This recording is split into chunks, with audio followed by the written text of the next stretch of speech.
जय हिंद एवरीवन, स्वागत है आप लोगों का एक बार फिर से हमारे चैनल इनकॉमियम इंडिया एग्ज़ाम पर। जैसे आपको कल का हम अपडेट बताए थे उसी प्रकार कुछ अपडेट आया है। कुछ वन्यजीव अभयारण्य को लेकर किसी का नाम बदल गया है, तो वहाँ पर रहने वाले प्रजातियों की प्रजाति बदल गई है, मतलब प्रजाति के नाम पर ही रख दिया गया है। तो क्या है अपडेट, देखिए क्या कह रहा है।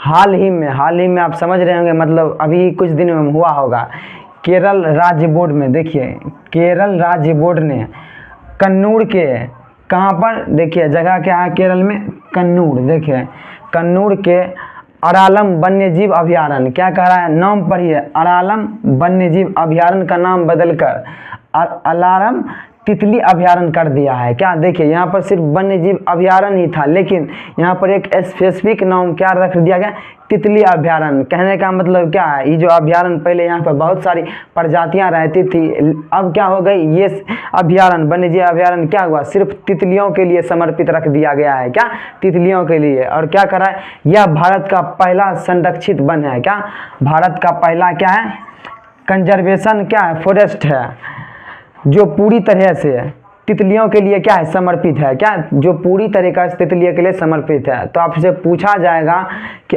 अरालम तितली अभयारण्य किस राज्य में है, केरल में है। किसने किया, केरल राज्य बोर्ड ने। और जगह कौन सा है, कन्नूर में। क्या, कन्नूर में। और भारत का ये पहला संरक्षित वन है। उसके बाद इस जो आपको तितली अभयारण्य दिख रहा है, इनकी विशेषताएं क्या है, अब ये जान लेते हैं कि अरालम तितली अभयारण्य की विशेषता क्या है और इससे अलग से क्या क्वेश्चन पूछा जा सकता है। देखें क्या है इसकी विशेषता। सबसे पहले ये तो 55 वर्ग किलोमीटर क्षेत्र में क्या फैला हुआ है, क्या 55 वर्ग किलोमीटर क्षेत्र में फैला हुआ है। और यहाँ पर 266 से अधिक तितलियों की प्रजातियाँ पाई जाती है। कितना से अधिक, देखें 266 से अधिक किसकी प्रजाति पाई जाती है, तितली की प्रजाति पाई जाती है, तितली की। अगला, केरल में पाई जाने वाली कुल तितलियों का यहाँ पर कितना तितली है, 80% तितली है। मतलब अगर 100 तितली पूरे केरल में है तो 80 तितली कहाँ पर है, कि इसी अभयारण्य में है। किस अभयारण्य, अरालम तितली अभयारण्य में। उसके बाद इसकी स्थापना कब हुई थी, 1984 में। देखिए सब कुछ ये विशेषता है, 1984 में इसकी स्थापना हुई। और ये जो अभयारण्य है कन्नूर से, क्या कन्नूर एक जगह का शहर का नाम है, कन्नूर शहर से कितना किलोमीटर की दूरी पर है, 60 किलोमीटर की दूरी पर है। कितना से, 60 किलोमीटर की दूरी पर। और यहाँ पर इस अभयारण्य में कुछ ऐसे प्रजातियाँ भी हैं जो बहुत है, और कुछ ऐसी प्रजातियाँ भी हैं जो समाप्त होने अर्थात खत्म होने की कगार पर है। उसे संकटग्रस्त प्रजाति भी यहाँ पर क्या है, उपलब्ध है। क्या लिखा हुआ है यहाँ पर, देखें यहाँ पर संकटग्रस्त जाति क्या है, प्रजाति भी उपलब्ध है। आशा करते हैं आपको इस अभयारण्य के बारे में समझ में आया होगा। क्या समझ में आया होगा। अब हम आपको क्या बताते हैं कि इसके बैकग्राउंड के बारे में। देखिए हम कहीं कहीं से टॉपिक उठाते हैं, तब आपको बताते हैं कि 2-4 पॉइंट और ऐड हो जाएगा। आशा करते हैं ये सब 55 वर्ग किलोमीटर क्षेत्र में 266 से अधिक। और इस अभयारण्य का सबसे ऊंचा स्थान जो है, इसका नाम है कट्टी बोटा। देखिए उसका नाम क्या है, कट्टी बोटा। ये समुद्र तल से, क्या समुद्र तल से 1145 मीटर की ऊंचाई पर है। कितना से, समुद्र तल से 1145 मीटर की ऊंचाई पर स्थित है। कौन सा इसका सबसे ऊंचा स्थान क्या है, कट्टी बोटा। समुद्र तल से कितना की ऊंचाई पर है, 1145 मीटर की ऊंचाई पर है। अब देखिए हम आपको इसका क्या करते हैं, बैकग्राउंड बताते हैं। क्या बैकग्राउंड बताते हैं, 1 मिनट आप रुके रहिए।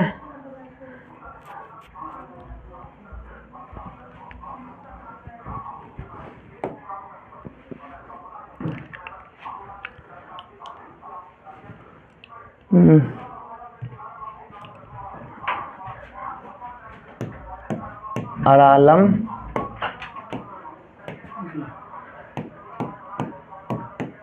तितली अभयारण्य। देखिए अभी आपको, देखिएगा 1 मिनट।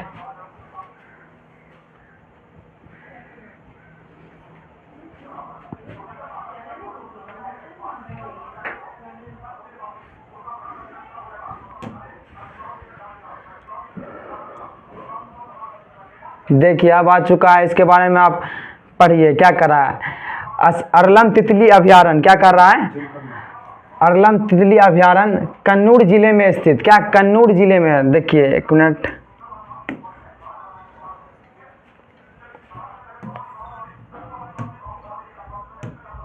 कहाँ पर है, कन्नूर जिले में स्थित यह भारत का पहला तितली समर्पित अभयारण्य है।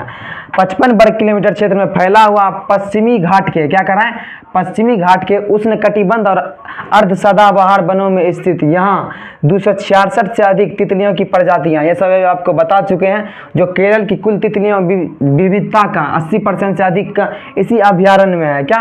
और यहाँ पर कुछ ऐसी प्रजाति भी है जो क्या है, लुप्त प्राय भी है, क्या लुप्त प्राय भी है। और देखिए इस सब के बारे में क्या दिया गया है, अलग अलग से डाटा दिया गया है, कितने किलोमीटर में प्राकृतिक आवास, कैसा प्राकृतिक आवास इसका, उष्णकटिबंधीय और अर्ध सदाबहार वन, क्या उष्णकटिबंध और अर्ध सदाबहार वन। और कितना प्रजाति देखिए 266 से अधिक प्रजाति पाई जाती है। और इसमें अन्य जीव भी पाए जाते हैं, क्या अरलम वन्य जीव अभयारण्य, जिसे अब अरलम तितली अभयारण्य के रूप में जाना जाता है, क्या जाना जाता है। तितली संरक्षण और जैव विविधता के लिए एक महत्वपूर्ण स्थान है। ये न केवल तितलियों की प्रजातियों की विविधता के लिए बल्कि उनके संरक्षण और जागरूकता बढ़ाने के लिए भी क्या है, महत्वपूर्ण है। आशा करते हैं इस अभयारण्य के बारे में क्या होगा, आपको समझ में आया होगा, क्या समझ में आया होगा। देखिए यहाँ पर क्या देता है, इसका मैप भी दे देता है, क्या यहाँ पर इसका मैप भी दे देता है। आप मैप में केरल में क्या कीजिए, सर्च करिएगा, क्या सर्च करिएगा, आपको पता चल जाएगा। तो आज के लिए बस इतना ही इस वन्यजीव अभयारण्य के बारे में। और कुछ जानना हो तो आप क्या कीजिए, किसी वेबसाइट है गूगल पर तो लिख ही दीजिए, या तो चैट जीपीटी पर लिख दीजिए, और बहुत सारे फैक्ट चले आएंगे, क्या फैक्ट चले आएंगे। तो चलिए, अगर दोस्तों वीडियो आपको पसंद आए तो चैनल को सब्सक्राइब करना ना भूलें। जय हिंद।